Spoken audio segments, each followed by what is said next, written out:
नमस्कार, दिन भर की बड़ी खबरों में आपका स्वागत है। मैं हूं शिवानी। आज की बड़ी खबर में बात होगी अमेठी व रायबरेली में उतरे कांग्रेस के चाणक्य स्मृति ईरानी की उड़े होश की। वहीं एमपी में राहुल की एक गारंटी से चित हुई मोदी की झूठी गारंटी की और फ्लॉप एक्ट्रेस कंगना ने बॉलीवुड छोड़ने का किया ऐलान की। साथ ही बाहुबली धनंजय के साथ मायावती ने किया मोए मोए की। वहीं राजनाथ ने पीओके पर लंबा लंबा फेंक कर खुद ही करवाई फजीयत की। और खबर के अंत में बात होगी झारखंड में ट्रक भरकर नोट बरामद व अक्षय कुमार को लगा बड़ा झटका, क्यों जेल जाने की आई नौबत। इसी के साथ आज दिन भर की सभी बड़ी और प्रमुख खबरों को जानेंगे विस्तार से। उससे पहले एक नजर सुर्खियों पर। राहुल गांधी बोले हम रिजर्वेशन को 50% से आगे बढ़ाएंगे। अलीराजपुर में कहा कोर्ट ने जो 50% का लिमिट लगा रखा है उसे हटा देंगे। कांग्रेस ने अशोक गहलोत और भूपेश बघेल को रायबरेली अमेठी का सीनियर ऑब्जर्वर बनाया। बेंगलुरु में जेपी नड्डा पर एफआईआर हुई दर्ज। 96 दिन बाद जेल से बाहर हेमंत सोरेन, पिता जैसा लुक, चाचा के श्राद्ध में शामिल। गिरफ्तारी पर हाईकोर्ट के फैसले को सुप्रीम कोर्ट में दी चुनौती। कर्नाटक स्कैंडल, एसआईटी ने पीड़ितों के लिए हेल्पलाइन नंबर बनाया। वीडियो शेयर करने वालों पर कार्रवाई होगी। आरोपी प्रज्वल के खिलाफ ब्लू कॉर्नर नोटिस हुआ जारी। जौनपुर से धनंजय सिंह की पत्नी का टिकट कटा, श्याम सिंह यादव को उतारा गया। बोले मायावती ने रात 1 बजे फोन करके कहा आपको नामांकन करना है। मंत्री पीएस के नौकर के घर मिला 25 करोड़ कैश। ईडी ने झारखंड में 9 ठिकानों पर छापा मारा। पीएस के करीबी ठेकेदार के घर भी 3 करोड़ हुए बरामद। सुनीता केजरीवाल आएंगी पंजाब, जालंधर, लुधियाना और अमृतसर में इलेक्शन कैंपेन को देंगी धार। प्रोग्राम हुआ तैयार। सपा ने चुनाव के बीच प्रदेश अध्यक्ष बदला। 8 साल बाद नरेश उत्तम की जगह श्याम लाल पाल को दी जिम्मेदारी। गैर यादव पर अखिलेश ने किया फोकस। तीसरे फेज में 11 राज्यों की 93 सीटों पर वोटिंग कल। मध्य प्रदेश में मामा महाराज और राजा की किस्मत पर दाव। महाराष्ट्र में ननद भौजाई मैदान में उतरी। सुप्रीम कोर्ट ने उमर अंसारी को दी अग्रिम जमानत। आचार संहिता उल्लंघन मामले में मऊ कोतवाली में दर्ज है मामला।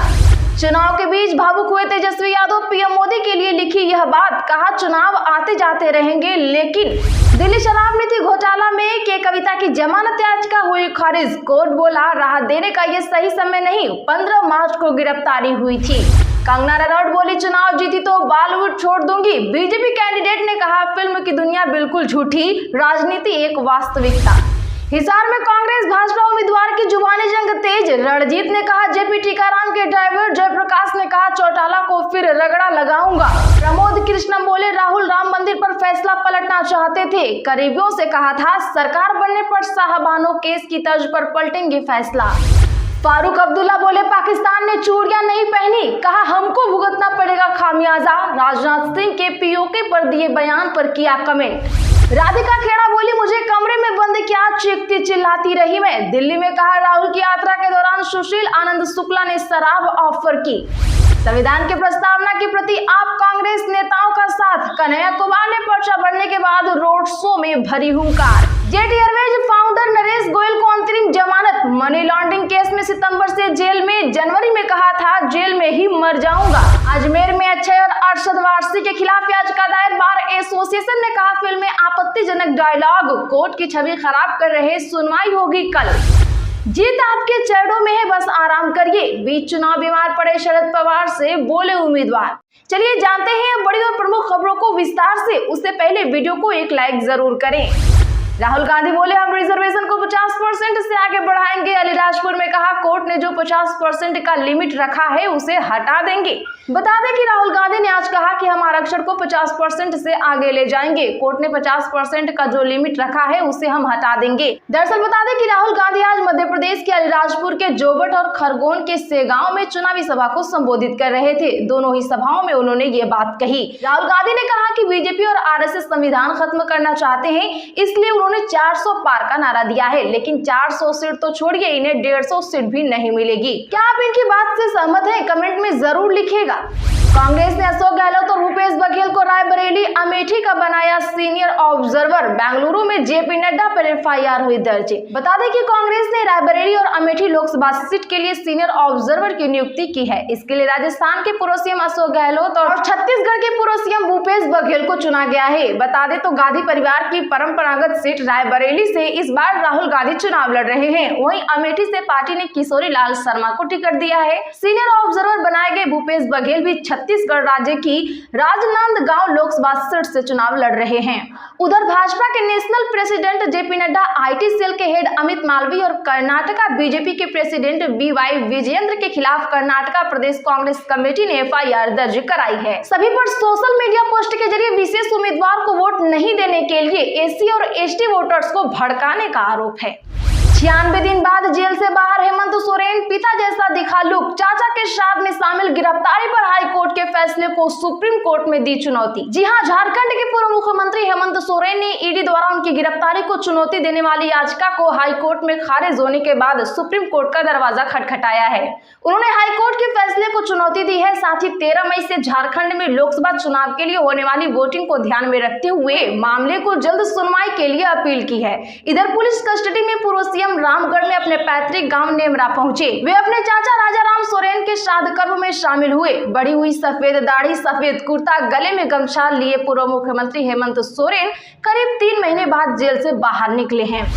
जौनपुर से धनंजय सिंह की पत्नी का कटा टिकट, श्याम सिंह यादव को उतारा गया मैदान में। बोले, मायावती ने रात 1 बजे फोन करके कहा आपको नामांकन करना है। दरअसल बता दें कि जौनपुर से बाहुबली पूर्व सांसद धनंजय सिंह की पत्नी श्रीकला रेड्डी का टिकट मायावती ने ऐन वक्त पर काट दिया। बसपा ने सांसद श्याम सिंह यादव को मैदान में उतारा है। श्याम सिंह जौनपुर से बसपा के मौजूदा सांसद हैं। आपको बता दें तो दोपहर 2 बजे श्याम सिंह ने नामांकन कर दिया। बता दें तो जौनपुर में 6वें चरण में 25 मई को वोटिंग होगी। इस सीट पर आज नामांकन की आखिरी तारीख रही। बसपा के जिला अध्यक्ष संग्राम भारती ने श्रीकला का टिकट काटे जाने की पुष्टि की है। मंत्री पीएस के नौकर के घर मिला 25 करोड़ कैश। ईडी ने झारखंड में 9 ठिकानों पर मारा छापा। जी हां, झारखंड की राजधानी रांची में आज प्रवर्तन निदेशालय की टीमों ने 9 जगहों पर छापा मारा। ईडी को अब तक 28 करोड़ से ज्यादा कैश मिल चुका है। ग्रामीण विकास मंत्री आलमगीर आलम के पर्सनल सेक्रेटरी यानी पीएस संजीव लाल के नौकर जहांगीर, पीएस के करीबी ठेकेदार Munna Singh, road construction department के इंजीनियर विकास कुमार और कुलदीप मिंज के घर रेड डाली गई। इसके अलावा 3 और ठिकानों पर छापा मारा गया। पीएस संजीव के नौकर जहांगीर के घर 25 करोड़ और करीबी मुन्ना के यहाँ 3 करोड़ से ज्यादा का कैश मिला है। ईडी की टीम ने नोट गिनने की मशीनें और कैश वैन बुलाई है। अब तक नोट गिनने की 4 मशीनें घर के अंदर गई हैं। सूत्र बताते हैं कि पैसे इतने हैं कि गिनते गिनते मशीन गर्म हो रही है। सपा ने चुनाव के बीच प्रदेश अध्यक्ष बदला। 8 साल बाद नरेश उत्तम की जगह श्यामलाल पाल को दी जिम्मेदारी।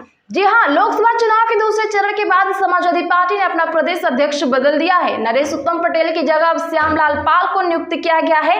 आपको बता दें कि नरेश फतेहपुर लोकसभा सीट से चुनाव मैदान में है। अखिलेश यादव का ये फैसला पिछड़ा, दलित, अल्पसंख्यक यानी कि पीडीएफ फार्मूले के तहत देखा जा रहा है। श्यामलाल पाल प्रयागराज के रहने वाले हैं। पार्टी में प्रदेश उपाध्यक्ष की जिम्मेदारी संभाल रहे थे। इससे पहले महासचिव रहे हैं। गैर यादव ओबीसी के पाल समुदाय से हैं, जबकि नरेश उत्तम ओबीसी के कुर्मी समुदाय से थे। चुनाव के बीच भावुक हुए तेजस्वी यादव, पीएम मोदी के लिए लिखी ये बात, कहा चुनाव आते जाते रहेंगे लेकिन। बता दें कि लोकसभा चुनाव के बीच दोनों गठबंधन में लगातार जुबानी जंग जारी है। इसी कड़ी में आज सारण में आयोजित अपनी विभिन्न चुनावी सभाओं के लिए निकलने से पहले नेता प्रतिपक्ष तेजस्वी यादव ने प्रधानमंत्री नरेंद्र मोदी पर एक बार फिर हमला किया है। एक्स पर तेजस्वी यादव ने लिखा कि बचपन से सुनते आए हैं कि समाज के बड़े बूढ़े ज्ञान, ध्यान और काम की बातें करते हैं, लेकिन यहाँ 74 वर्षीय प्रधानमंत्री बुजुर्ग होने के बावजूद चुनाव में एक भी बात काम की नहीं कर रहे हैं। आगे नेता प्रतिपक्ष ने यह भी कहा कि यह एक अनुभवी बुजुर्ग और प्रधानमंत्री की गरिमामय पद पर बैठे व्यक्ति को शोभा नहीं देता। चुनाव तो आते जाते रहेंगे, लेकिन इससे समाज व देश की जो हानि होती है उसकी भरपाई में 10 को लग जाते हैं। दिल्ली शराब नीति घोटाला के तहत के कविता की जमानत याचिका खारिज। कोर्ट बोला राहत देने का यह सही वक्त नहीं, 15 मार्च को हुई थी गिरफ्तारी। जी हां, दिल्ली की राव रेवेन्यू कोर्ट ने आज एक्साइज पॉलिसी केस में सीबीआई और ईडी के केस में बीआरएस नेता के कविता की जमानत याचिका खारिज कर दी। स्पेशल जज कावेरी बवेजा ने कहा कि उन्हें राहत देने के लिए यह सही समय नहीं है। इससे पहले 23 अप्रैल की सुनवाई के दौरान कोर्ट ने के कविता और एक अन्य आरोपी चरणप्रीत की कस्टडी भी 7 मई तक बढ़ाई थी, जो खत्म हो रही है। प्रवर्तन निदेशालय ने सुनवाई के दौरान यह भी कहा था कि के कविता के केस में एजेंसी 60 दिन में चार्जशीट फाइल करेगी। कंगना रनौत बोली, चुनाव जीती तो बॉलीवुड छोड़ दूंगी। बीजेपी कैंडिडेट ने कहा फिल्म की दुनिया बिल्कुल झूठी, राजनीति की एक वास्तविकता।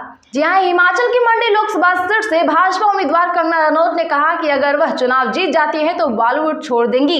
एक मीडिया चैनल को दिए इंटरव्यू में कंगना ने कहा कि अगर मुझे लगा कि लोगों को उसकी जरूरत है तो वह उसी दिशा में जाएंगी और राजनीति करेंगी।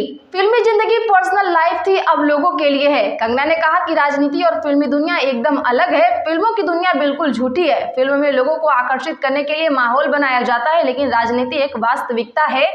संविधान के प्रस्तावना के प्रति आप कांग्रेस नेताओं का साथ, कन्हैया कुमार ने पर्चा भरने के बाद रोड शो में भरी हुंकार। जी हां, उत्तर पूर्वी दिल्ली से कांग्रेस प्रत्याशी कन्हैया कुमार ने आज अपना नामांकन दाखिल किया। उनके साथ दिल्ली कांग्रेस के कई नेताओं के साथ साथ आप के नेता भी मौजूद रहे। हालांकि इस दौरान कोई कार्यकर्ता उनके साथ मौजूद नहीं रहा। नामांकन दाखिल करने के बाद कन्हैया कुमार चुनाव कार्यालय पहुंचे, वहीं से उन्होंने रैली निकाली। एनएसयूआई और जेएनयू के छात्रों ने कन्हैया कुमार की रैली की जिम्मेदारी संभाल रखी है। रैली में थोड़ी दूरी पर कांग्रेस और आप के नेता भी साथ चलते दिखे। तो आज के लिए बस इतना ही। रोज की ऐसे ही सच्ची और ताजा खबरों के लिए चैनल अभी सब्सक्राइब करें, बगल में घंटी के निशान को जरूर दबा लें, वीडियो को लाइक शेयर कर हमारा सपोर्ट जरूर करें।